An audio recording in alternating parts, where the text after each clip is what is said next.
In a world. Mate, hold up. We said we're done with the serious intros. Who said? Well, we did.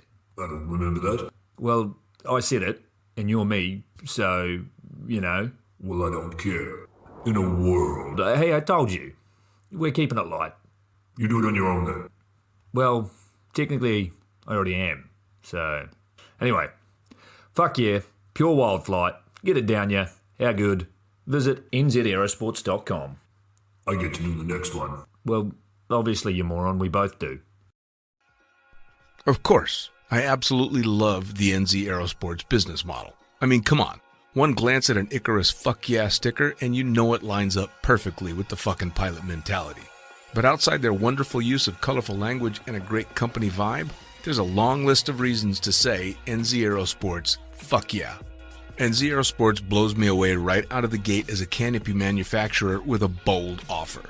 They give you 10 jumps on your brand new nylon to decide if you want to keep it, swap it out, or even return it for a refund. I mean, seriously, how incredible is that?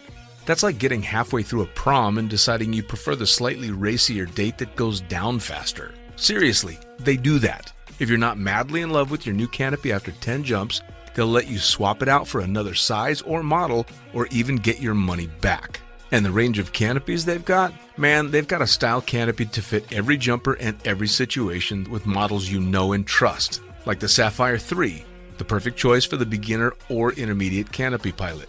The Crossfire 3, when you're ready to kick it up that elliptical notch. The JFX 2, if you're looking to up your new swoop game. The Leia as the workhorse and dirtwater dirt beast. Or the Petra. The Petra cranks out crazy power and is nothing short of a record breaker. But hey, it's not always about speed either. Take the Kraken. Built as a low pack volume canopy specifically with wingsuiting in mind, she gives you all the performance you're looking for with the reliability you need that'll have you itching for that next formation, rodeo, or puffy cloud. So, the equipment is top-of-the-line kick-ass stuff as you already know, but how about the team? Well, the customer service gang is there to sort you out whenever you need them. Maddie and Beto are always there to help with Jen holding the reins. They're available for you at sales@nzaerosports.com, and they've got a kick-ass live chat tool on the website if you're wanting to hit someone up right away. These are the crew you're going to want to talk to get those custom orders in. With the stock nylon, once you know what you want, they'll have that shit on a FedEx truck as soon as the credit card machine says approved and get you in the air in no time. For your custom orders, you'll be able to get a time frame for building and shipping when you design it, so get to it. And demos. They've got demos in the US available from their partner Rock Sky Market. The whole US demo fleet is there with Sapphire 3, Crossfire 3, Kraken, JFX2, and Leia canopies in a range of sizes. They also offer student and tandem demos in the US. Bottom line, every step of the way, NZ Aerosports is there to get you what you need, and I personally couldn't be happier to be teamed up with them here on Lunatic Fringe. And now, time to get started with Lunatic Fringe Into the Void, brought to you proudly by NZ Aerosports. Fuck yeah.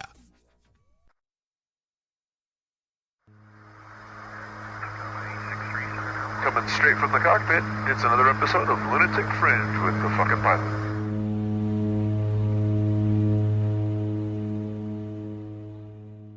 Ready, set, go! Back in the can for another edition of Lunatic Fringe Into the Void. Once again, the magic of the internet coming through for me. Tell me, who the fuck are you and what do you do?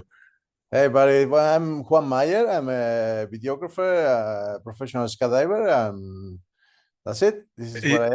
Yeah. That's exactly what you are. You're Batman, dude. You've got the coolest camera helmet ever with the visor that comes all the way down. Thank you. Thank you. Is that your design, by the way?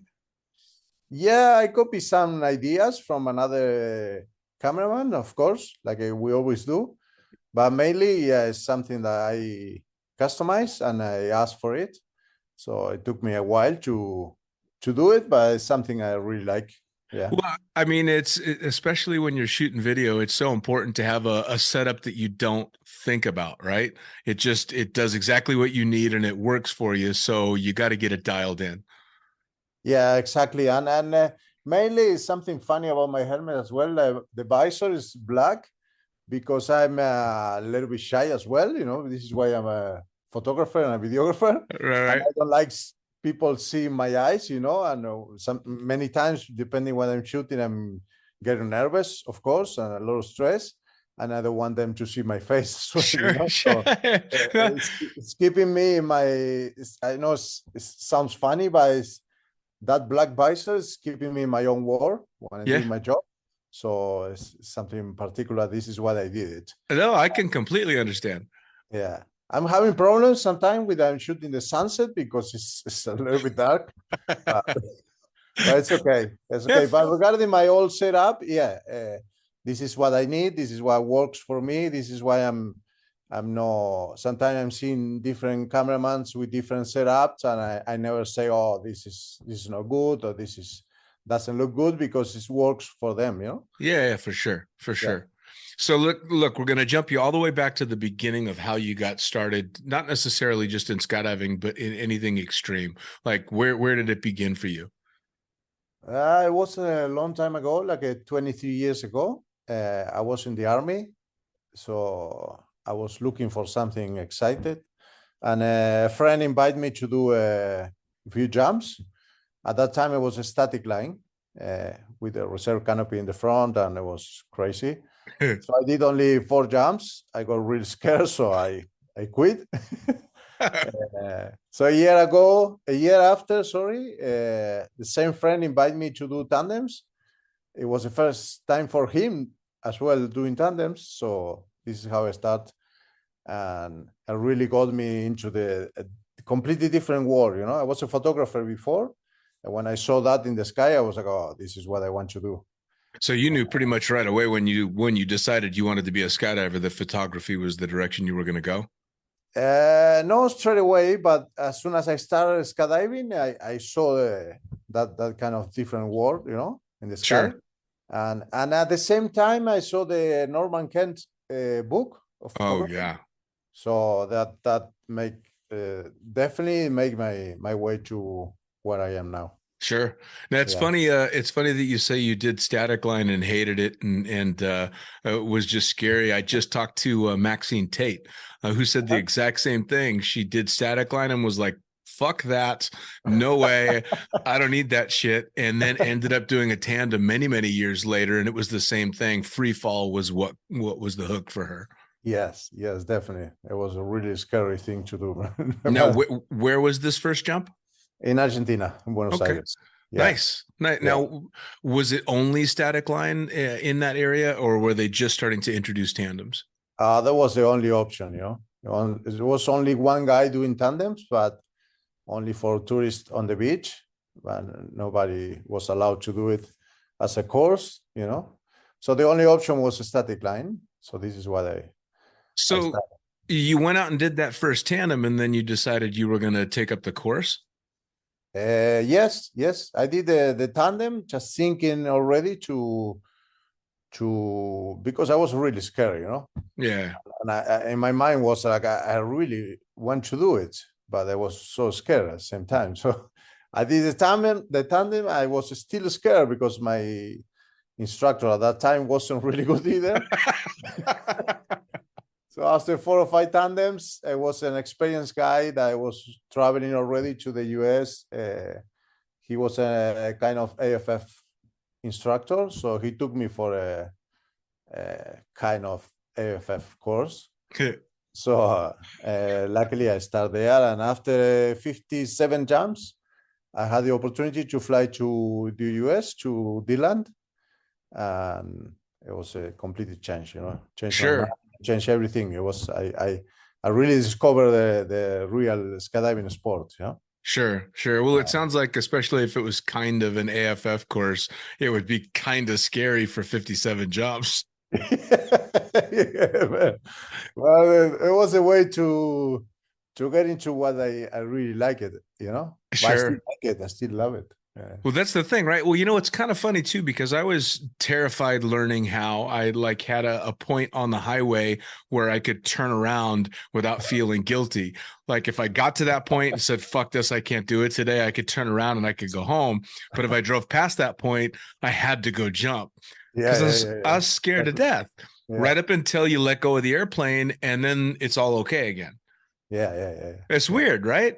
It is weird, but Yeah. How can I don't understand how letting go of the airplane and potentially plummeting to your death can be more relaxing than driving to the airport, but it is. It is. It is. It's hard to explain as well, but Yeah. this is the way it So is. Yeah. what did the family think when you started skydiving? Oh, they didn't know it. Really? You didn't tell Not them? at all. No. And I told my mom as well. I remember it, and she didn't understand it. She Right. was, are you jumping out of the planes? I say, yes, mom. And she was like, oh, please be careful. She still Yeah. didn't understand that. Now, and this was when you were still jumping in Argentina? Yes. Okay. But the thing is that at that time there were no YouTube videos. There was no information at all, online. We're getting old, man. Yeah, I know. We've been doing this shit for a long time. Yes. So you get to Deland and it kind of all changes for you. What was the spark? I mean, why was Deland so different? Well, to see a drop zone, people jumping all day long, and bigger planes and different canopies, everything was totally different. Sure. And it was hard for me because at that time I didn't speak any English. I'm still not speaking good English, but at least I can communicate now. But it was hard for me, but I was looking everywhere, Sure. yeah. Now, what were you going to do before skydiving? Like, was there a plan to be something different than a skydiver? Well, I don't know. It's a good question. I think at the time I found skydiving, I was looking for something, Okay. All I right. still remember myself having 29, 30 years. I was 30 years old, 29. And I was looking for something, the time of your life, like you're looking for something and you don't know where to go. And Yeah. yeah. Oh, I definitely know. It's funny because it seems that skydivers fall into two categories as far as I can see. There's the people that had a whole different life plan and had careers or education that was going to go a whole different direction. And then there's guys like you and me that were like, I don't fucking know what I'm going to do. Yeah. I don't have a clue. And then skydiving came into our lives and it kind of took over. Yeah. So you get to Deland, you start jumping there. How long was it before you started trying to work in the sport? Well, after Deland, I went back to my country and I didn't have more money at all to jump, Right. So I was like, now what? Because I got my own equipment and everything, but I didn't realize I didn't have more money to pay for my jump tickets. I got my brand new equipment there and I couldn't jump. So I asked for money. I borrowed money from a friend. I bought a Sony PC-1, the video camera. Yeah, I do. Because I saw many people in Deland filming. I remember seeing Gus Wing as well, in the plane. Yeah. I still have that picture in my mind. Mm. Him standing up in the skyvan with all his equipment and that crazy helmet, So I went back to Argentina and I didn't have enough money. So I borrowed that money, I bought the camera and I started offering videos with 70 jumps. Wow. And then people was like, okay. Maybe next time, And I still remember a friend filming a friend and with a tandem. I offered him to film a tandem. He was like, yeah, how many jumps do you have? I say, well, 70. It was a lot. And he was okay, come with me. And I was like, oh shit. He said yes, So I remember him doing the race, say go and letting me go, Right. I was exiting alone. I was like, why he stay in the plane, after he explained to me, I remember myself editing that video that I could get the plane in the frame. Right. For me, it was good. So I started offering more videos, and I remember it was $25 the jump, and they started giving me $2, $3, $1, and it was good for me. I was like, yeah. Now I'm making some money, a little money, and after that they start paying me for the jump, and I start traveling to places in South America, and I start getting a little money here and there, and sure. of course I was paying for a lot of things, but It's Of okay. course. Well, Yeah. it's kind of funny. You and I think, started for ourselves at the perfect time in the sport, because I was like you. I started shooting video way too early. And if we were to become skydivers today, our careers would never happen because we wouldn't be able to fly camera so soon. I mean, It's true. I was Yeah. shooting video jumping a PD 190, and I used to have to bury the toggle to try and beat the tandem to the ground so I could get their landing, because the tandems were almost faster than me. Yeah. But I was too new in the sport to fly anything smaller than a 190. So Yeah. for as much as I bitched that I wish I'd been around for GoPros, if I hadn't started when I did, I wouldn't have had a career. Yeah, for sure. There were, well, at that time there were no rules. There were not many Right. obstacles, like they're right now. But sometimes I'm thinking, maybe it's too much, Right. It's I changed a understand it. lot. I understand it. I mean, it's changed so much, though. I mean, there were no coach ratings back then. There, you were, first off, they were still tandem masters, Yeah. which I like better. Yeah. It wasn't instructor this or coach that, and there was certainly very little regulation on video. Yeah. It was almost nothing. Almost. Even with the wingsuit, when I started flying wingsuit, the only thing available was the Scott Campos book, the guy from Arizona. Yeah. And there was nothing else online, absolutely nothing. Right. But yeah. yeah, if you want, I always say, to the new guys, the beginners, I say, if you want something, you will get there, because they are thinking, oh, but I need 1,000 of jumps to get there. Yeah, you will get there sooner or later. Yeah.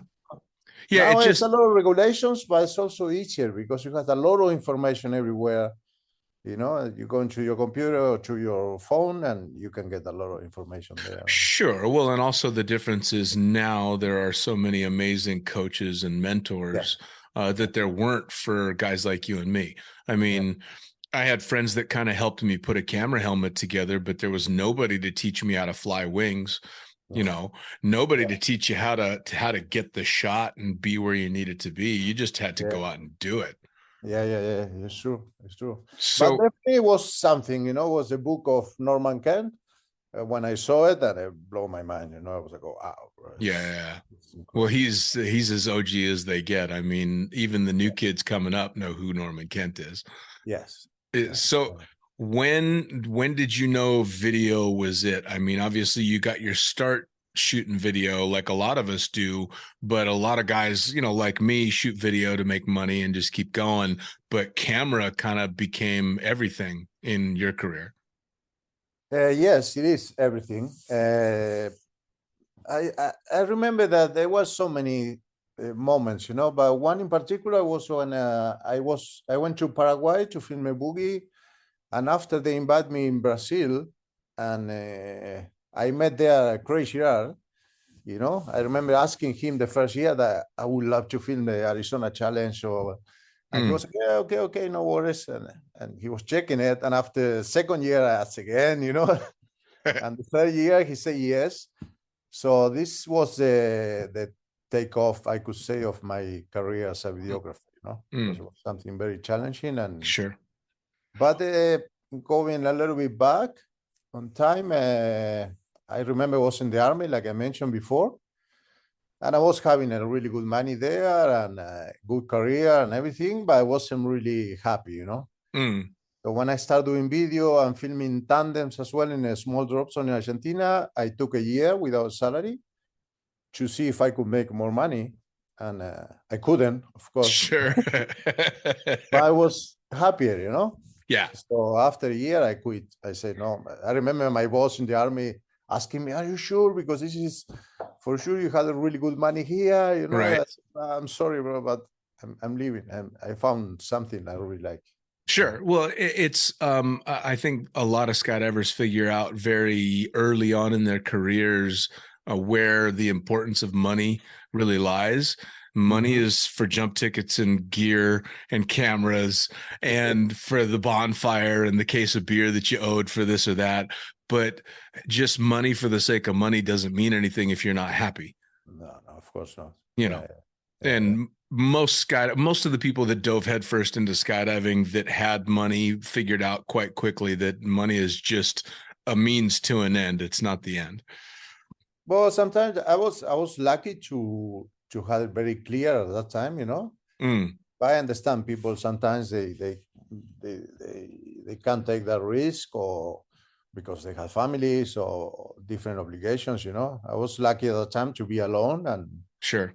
make everything easier for me. But I think do appreciate. there's also people that end up getting into it thinking that you can make more money, you know, that you can, because they see people that become quite successful in the sport, but don't realize how much of a grind they had to put in, you know. But you had to sit down and make the conscious decision. All right, I'm giving up a good job and I'm intentionally going where I know I can't make anywhere near as much money, but I love it. You know, you had to sit down and go, all right, shit, I'm going to pull the trigger. This is what I'm going to do. Yeah. And That's I good. did it. It was okay, you know. But sometimes it doesn't work. But for me, it wasn't easy, like you say, you know. Sometimes people is thinking, oh, maybe Juan Mayer or anyone else in the sport is making a lot of money. We are not, you know. Right.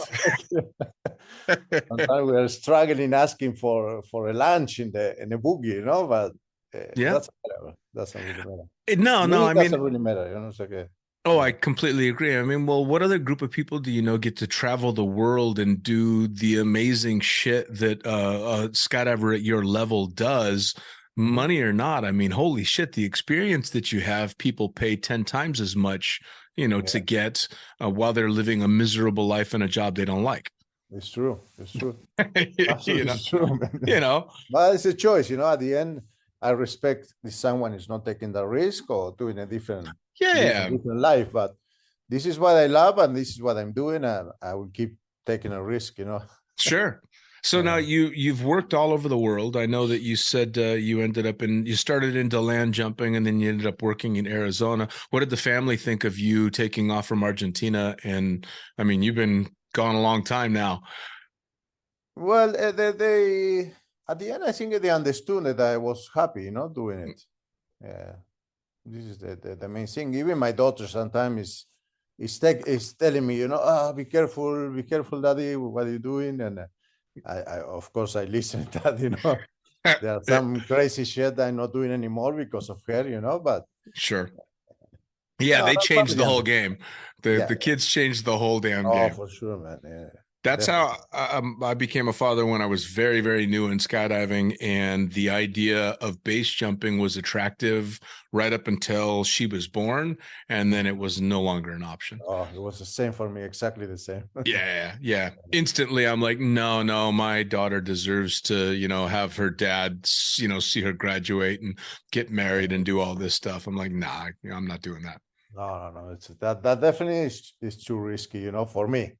For me, I Well, for me understand people too. I doing mean, and you and I have a lot of friends that are obviously at the very peak of the sport of base jumping and amazing at it. And I am wholeheartedly supportive of their choices to do that. I just is a bridge too far for me.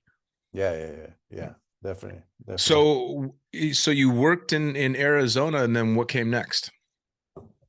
Well, I was there just for the event, and I start traveling everywhere. Basically, luckily the people start liking what I was doing, and they start calling me from everywhere, and it was good, really, really good. Nice. It was many times like I was like without money, you know. I was like, what am I doing, bro? Right. You know. And I called my boss a couple of times from the army. I called him back and said, well, is my position still there? And he was like, yeah. I was like, no. You know? Just But checking. yeah, I started traveling around the world. And after was Dubai and many other projects everywhere. I was jumping in places like I never imagined I Sure. was going to jump, you know. And, Well, I mean, Dubai is where you and I met, and we got to do a lot of really cool projects together. a lot. Yeah.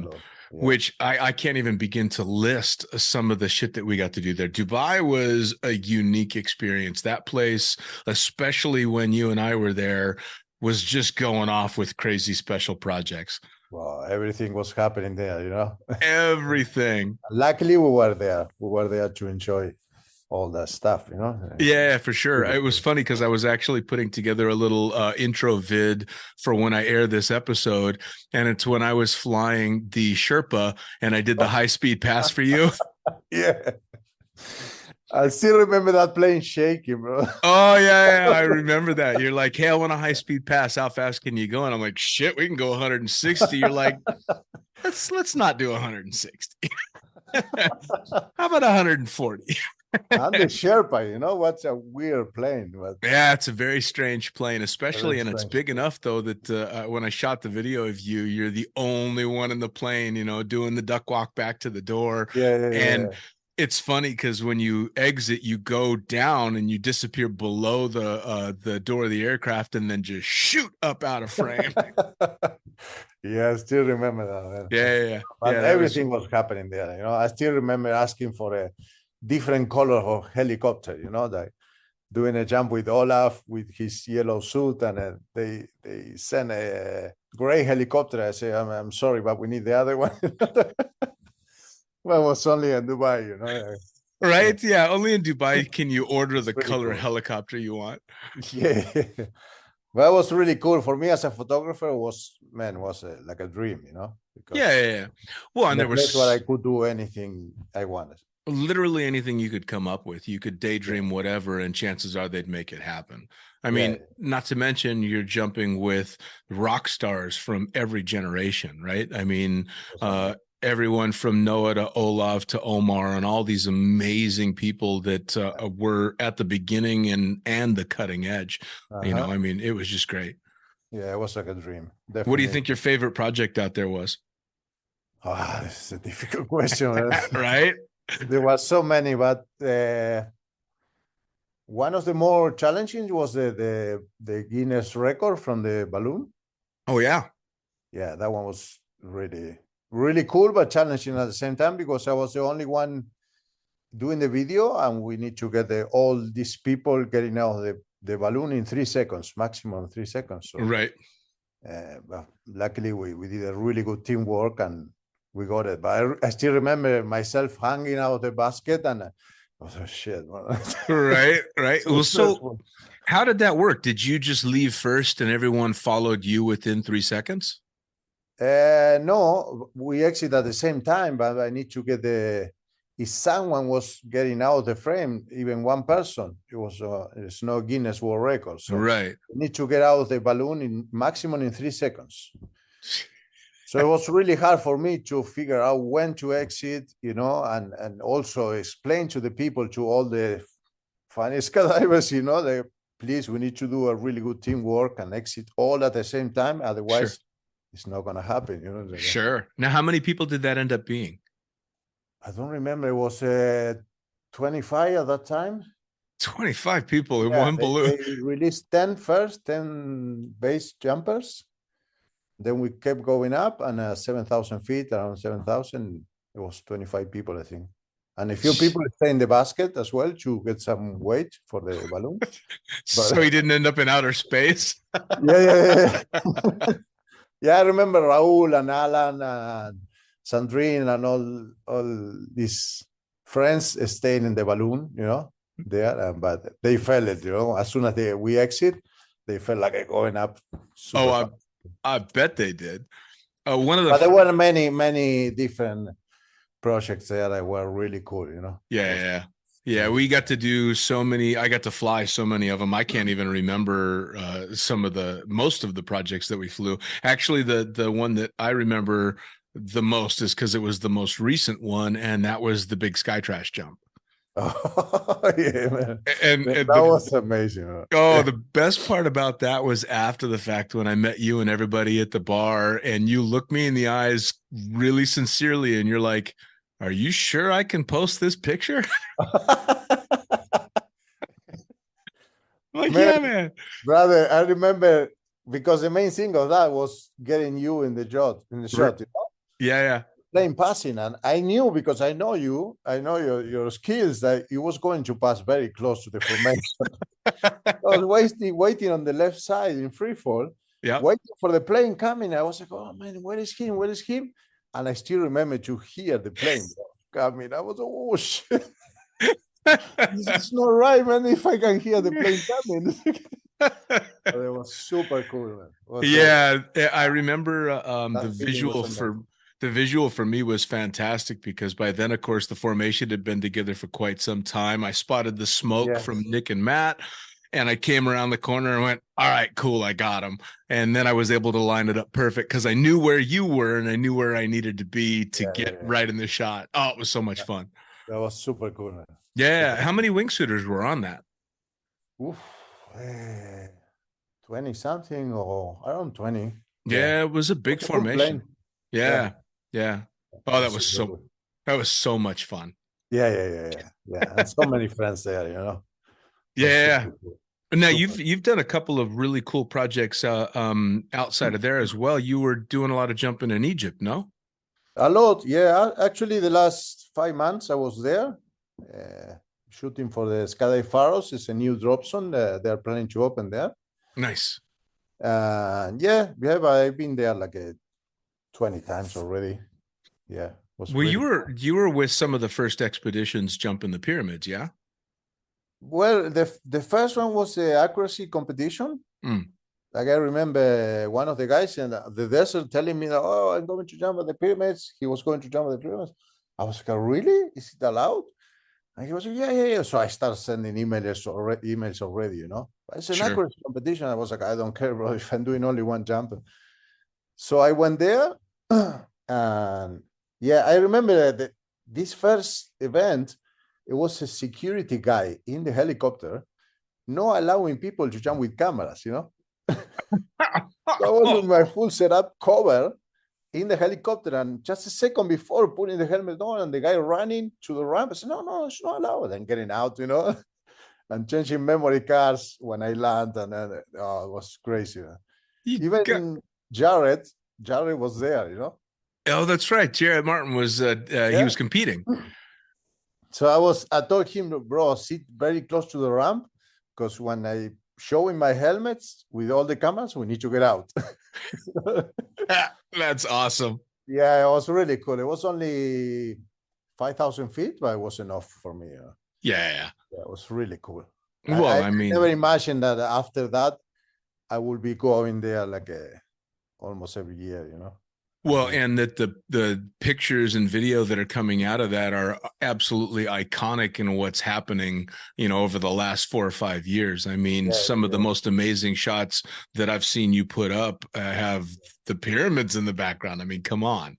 Oh, this is incredible. The feeling, even flying under the canopy, I was always telling people like a pull high and enjoy the view, because it's something really incredible, you know? Oh, yeah, absolutely.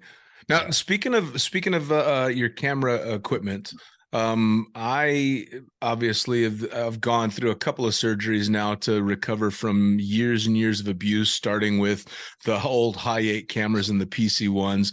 How is your neck holding up? How are you physically finding shooting video all these years? Is it taking its effect? Yeah. Well, I got a lot of damage in my neck, you know. Of course, I'm still okay, and I'm taking care of myself, doing different exercises and different kind of body position in the opening, you know. And now I start jumping the crossfire canopy. Yeah, it's amazing. It's completely changed my life, you know, regarding openings. Sure. Very slow openings and really, really cool. Awesome. But of course, I had last time I met a doctor. She was like a sport doctor, a physiotherapist, and she told me that my neck was really bad. But if I could see a rugby player, it would be even worse, you know. Yeah. And she was like, okay, this is the price you have to pay for what you do it. Yeah. Oh, no doubt. You know, it's kind of funny because I've talked to people who are like, oh man, all the stuff that you've gone through and the surgeries and everything, you must regret it. And I'm like, no, this is just the check coming due for all the stuff that I've done. I'm like, this is not a surprise to me. It sucks, but it's not a particular surprise. Of course, we are doing a different kind of stuff if we were knowing before, you know. But yeah. Oh, yeah. I mean, I remember younger. I remember seeing the pictures of Norman Kent with the neck brace and his massive camera helmet. And I remember looking at the neck brace going, well, that's just stupid. And of course, now all I can think is, fuck, I wish I'd have worn a neck brace. Yeah. Yeah. The camera flyers coming up now over the last 10 years have no idea how lucky they are with GoPros. Oh, super lucky. Oh, man. Yeah. Can you That's imagine? good. It's good for them. I'm happy for them. Oh, yeah. Oh, absolutely. It's a bit of a bummer when your doctor's like, yeah, you just shouldn't turn your head anymore. Yeah. If you go into a normal doctor as well, it's, no, you cannot jump anymore in your life. And say, okay. Yeah, right. Isn't that funny? As soon as we hear that from a so-called normal doctor, we go, all right, I got to find a different doctor. Yeah. No, there's no, I'm finally now, I've recovered enough, I think, where I'll be able to start jumping again. And I'm psyched to be able to go out and jump out of airplanes. Yeah, that's cool, man. Yeah, just not with cameras on my head anymore. No, that's okay. No. Yeah, right. Yeah. So you put together a book, dude. How did that come about? Well, I was in Dubai, and I started organizing my pictures, and I saw many pictures that I took when there wasn't still digital cameras. So my thinking, I was like, well, this photo had to be somewhere, I had to put the picture somewhere to be there forever. Sure. For me and also for my daughter, when she's growing up, it would be nice for her to have a book, Sure. So I started working on it, and I was like, okay, it will be not difficult to do it. And I started working, and it took me 2 years to do it. Man, when I finished, I was like, no, I'm not doing that anymore. Yeah. I'm working a new one already. Of course you are. But it was really cool. At least I know now there's all my old pictures are in a book, which is really good. So yeah, I wish that I had done something like that in regard to all the video that I have.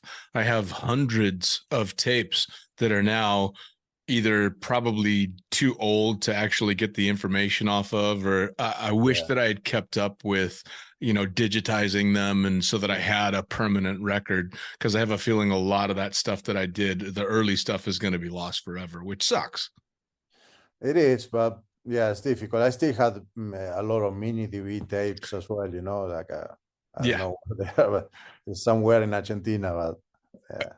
Yeah. I bought a converter and I bought cameras to try and see if I can get stuff. But I've also talked to people that are like, yeah, I had tapes that were half as old as that, and they were all gone, just wiped out. So we'll see. But this is why I did it. Once again, people think I made money with that, but I know I lost a lot of money. But I'm still happy, because when I started, I was like, okay, now I am in Dubai, and kind of people know me, so they will support my project. And I start looking for sponsors. I got only maybe 15-20% of the value that I pay for. Yeah. Copies, but it's okay. Yeah, I mean, I hate to say it, but skydiving is, again, one of those sports where everybody is, hand to mouth and it's paycheck to paycheck. And so it's pretty tough to kick that extra money down.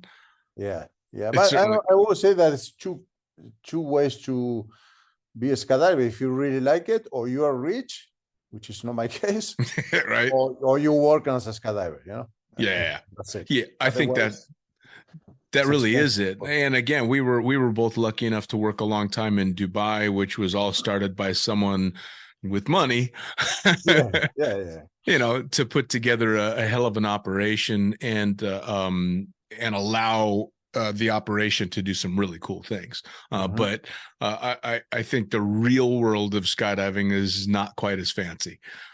No, not really. But if you really like something, if you really love something, you find a way, man. Oh, yeah. You find a way. It won't be easier.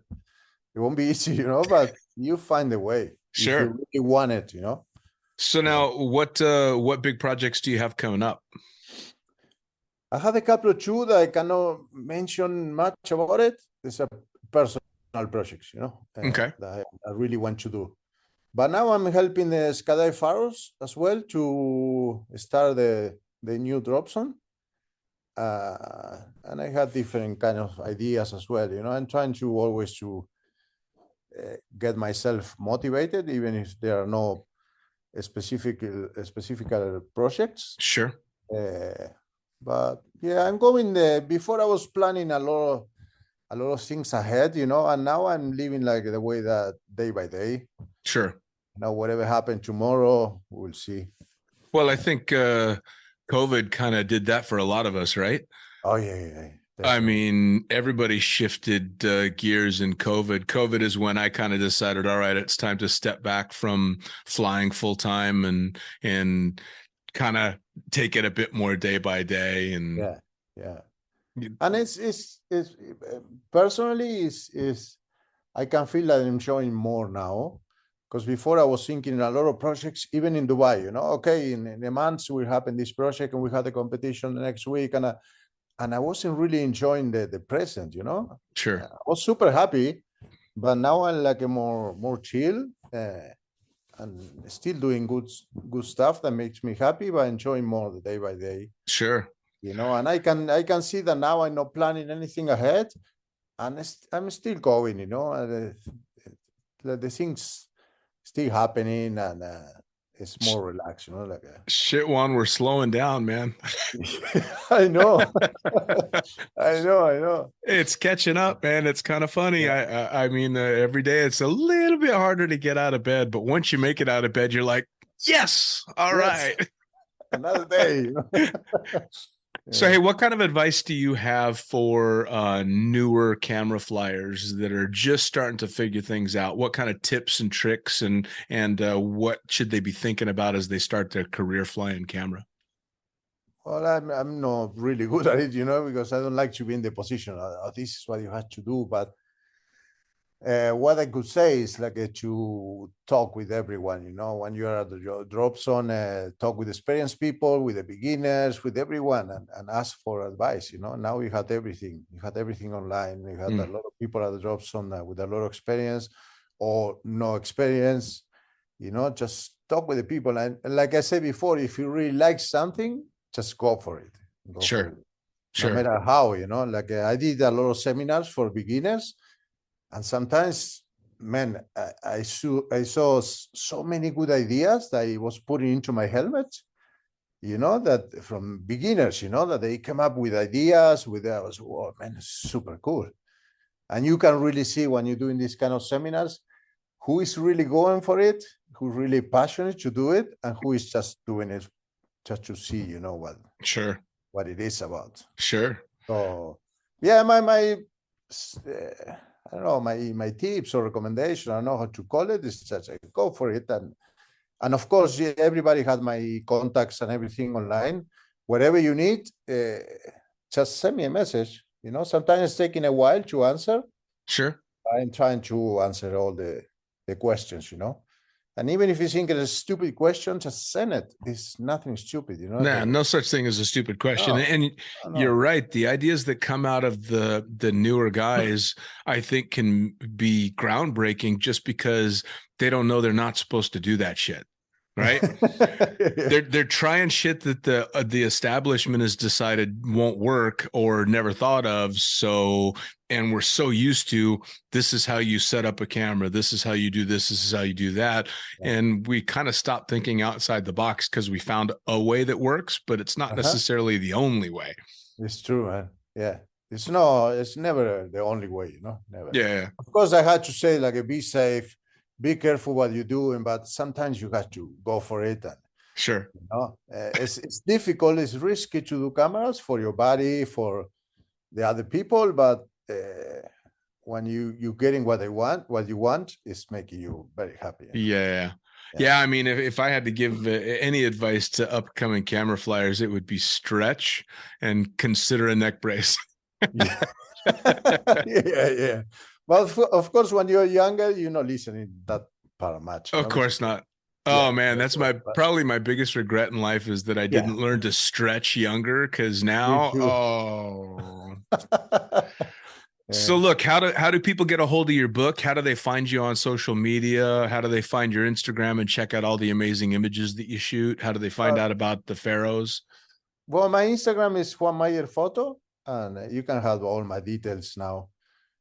or juanmayer.com is my website. And whatever you need, just send me a message. If you need a copy of my book, of course, you can send me an email or a message on Instagram, and I can ship it to anywhere around the world. Awesome. The book is in 3 languages: it's Spanish, English, and Arabic as well. So there's a lot of text as well of my a lot of stories and a few tips as well. Nice. In photography, right? But now, when you put this new book that you're going to start working on, is that going to be available on the website and such too? It is available on the website. Awesome. I'm not really good at it. I have to do a lot of work because I'm doing everything by myself. Sure. But if you really want the book, you will get it. Yeah, it's no fantastic. Send me a message and you will get it. And well, I will repeat it please, if you had any questions or any, remember, we are the ones showing the sport to the rest of the world. So ask questions and give me ideas as well, because I'm always waiting for new ideas. If absolutely. Something that you cannot shoot because you are not very experienced. If you had any idea, just let me know and I will try to do it. And of course, I will credit the person whose idea. Of course. See, that's the most awesome thing about the sport is people want to stoke the fires and get other people interested, and it's for nothing other than the love of the sport, which is fantastic. 100%. Yeah. Juan, I'll tell you what, man, I cannot thank you for taking the time to sit down with me today. I know you're in Denmark with your daughter, so I appreciate her letting you come to the show with me. Yeah. No, man, thank you so much, because normally people is not doing this kind of stuff, it's not talking with the cameraman, so not showing the real part of the sport, that this is the real part of the sport.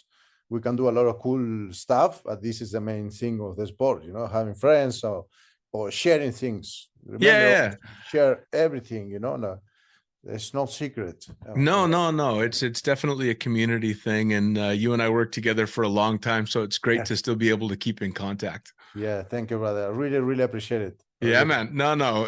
Believe me, it's been my pleasure. No, man. See ya. Thank you, brother. And there you have it. Another episode of Lunatic Fringe Into the Void, brought to you as always by, and say it with me, fuck yeah, NZ Aerosports. Head to nzaerosports.com. By Pussfoot. That's right, head to pussfoot.com, the extreme sports collective, and check out everything they've got to offer. By summitparachutesystems.com. Jarrett Martin and the family cranking out amazing pilot rigs, as well as incredible rigging courses. And now joining the Lunatic team, it's the one and only Tony Suits. You know him, you love him. Head to tonysuit.com. Check out all the amazing standards, as well as the new incredible signature line they've got going on. And as for us, the Lunatic Fringe is now on YouTube. That's right, you're going to have the chance to put faces to the audio by heading to youtube.com and looking up the Lunatic Fringe podcast. It's easy. Hit the like button, hit the subscribe button, check out all the amazing videos from the previous guests that we've had, as well as new and upcoming interviews on video.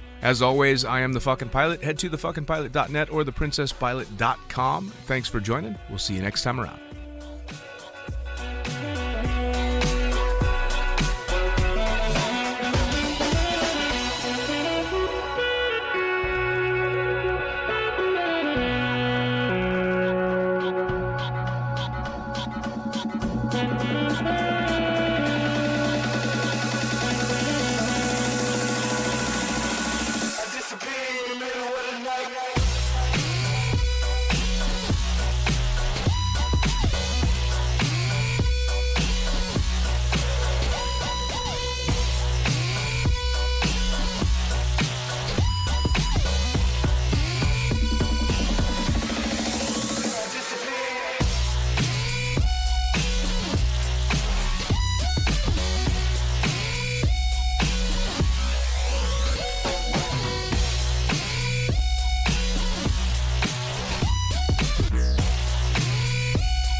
Well, holy shit. I actually managed to do it.